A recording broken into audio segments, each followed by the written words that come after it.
Blessed be everyone, welcome to my YouTube channel. Today we're talking about magic, and if magic needs to be as complicated and complex as some magical systems are. But before we do, I'm Sandra from MysteryWitchSchool.com, author of Crafting Your Wiccan Path and Tapping into Abundance. And if you want to know more about Wicca, witchcraft, shadow work and bringing more meaning into your life through the craft, hit that subscribe button and the notification bell so that you don't miss any videos. And if you want to become a better spellcaster and make the most of your magic, download my free PDF, the Spellcaster Checklist. It will just give you a few questions actually to ask yourself to make sure that you're planning your spells well and that you are realistic about your spell casting to get better results. The link is in the description field below this video. In my experience, it doesn't seem to matter what type of magic it actually is. It's not the magic itself that is the magic. It's actually you that is the magic.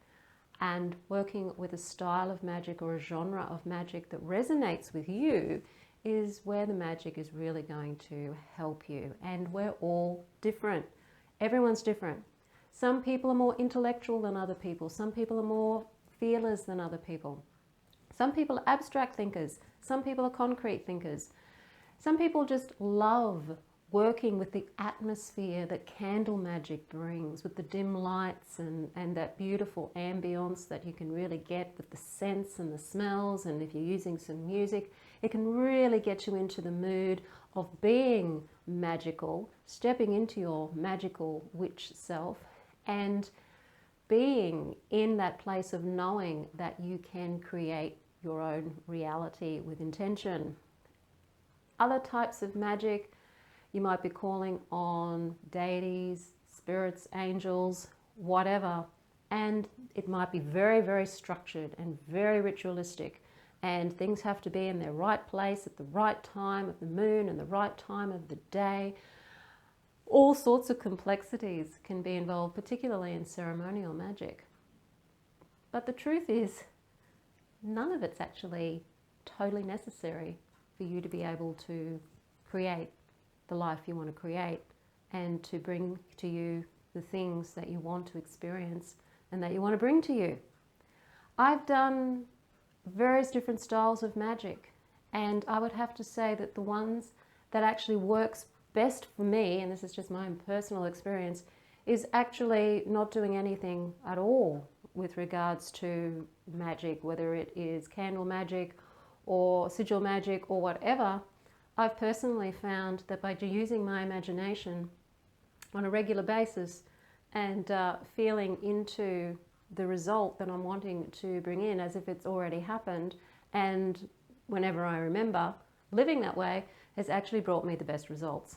Time after time after time after time, particularly when I am working with a style of magic that I find really difficult to manifest in because of all the negative and unhelpful beliefs that I have about myself and the situation. It really depends on you as a person. Some people love having that set ritual and it actually helps them with their magic. Other people love to work with the herbs and the candles and the scents because it helps them with their magic. It brings you into a space where you can tap into the energy of spirit, the energy of your true self, and make the whole thing a spiritual experience. So for a lot of people, magic isn't just trying to get a result. It's also connecting to their spiritual selves and to the spirit of creation. And so the tools that we use, the candles, the herbs, the scents, the ceremony, it is all a part of connecting us to who we are and connecting us to spirit, should we feel that we want to do so. But there are some people who really don't care much for any of that stuff too.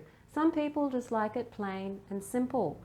They'd rather just do more law of attraction type of magic. They'd rather just spend a couple of minutes every day going and feeling into, imaginatively being in the scene or being in the moment, being in the realism within the imagination that they are where they want to be and are who they want to be and have what they want to have, And that is all they need to do.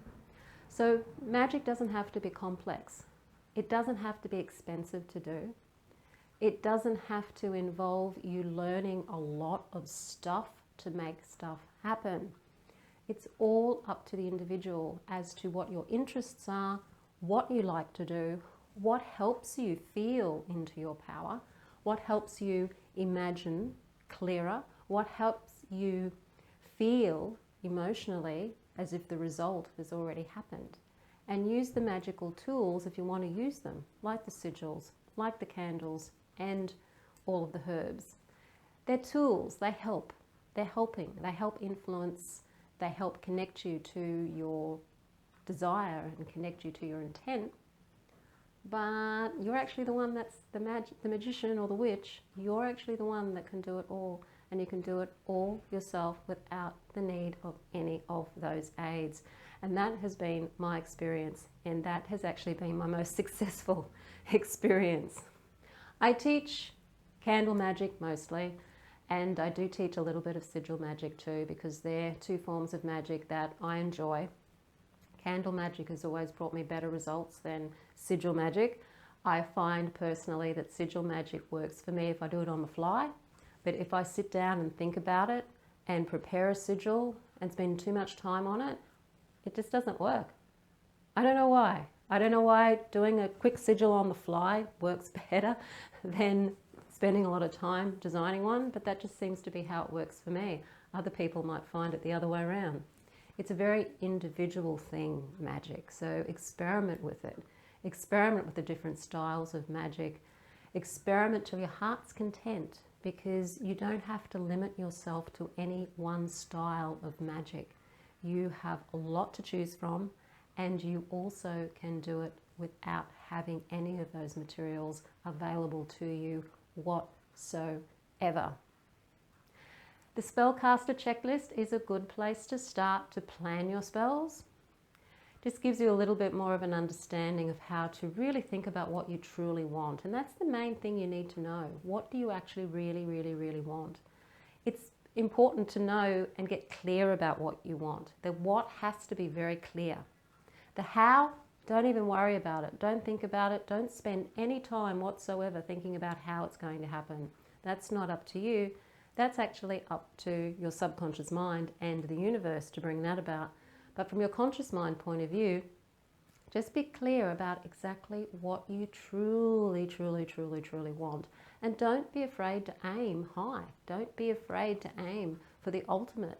You may need to do little steps along the way, but always aim for what you truly want, even if it seems like you could never, ever have it in a million years. Still aim for that. Still have that as your aim. Feel into your result, your desire, whatever it is you're wanting, as if it's already happened. You're in that place of assuming it's happened, emotionally, imaginatively. Our imagination is priceless when it comes to magic. It really is. And the more you use your imagination to really put yourself in the state as already achieving it, the more powerful and quicker your magic's going to work for you. Connect, really connect with the outcome as if it's already happened. Visualize yourself in the moment with your touch, with your hearing. What are you hearing? What are you touching? What are you sensing? What can you smell? What can you see? As if you're totally in the moment. Use all of your senses and make it as real as you possibly can to your subconscious mind, so that your subconscious mind already believes it's happened. They're the most important things of any kind of magic. And whether you do sigil magic, ceremonial magic, or candle magic, those ingredients are really the power in the magic. The other things just assist, help, influence, and bring you maybe closer to a spiritual practice, or bring you closer to nature, closer to spirit. But it's you that has the magic in you, and you're the one doing the magic. So you don't have to spend a lot of money or learn a lot of rituals to get the results that you want to get. Download that Spellcaster, and if you want to learn witchcraft with me, and tap into that magical witch you. I do have that 12-month course, Mystery Witch School 101 Academy. The link is in the description field below this video. If you like the video, hit the like button, share it with your friends. Don't forget to subscribe. Thank you to everybody who's supporting this channel with subscribing and with sharing my videos and with donating through the Super Thanks and PayPal and being a part of the Mystery Witch School in all of the ways that you're a part of it. I thank you so much for the support, and I will see you on the next video.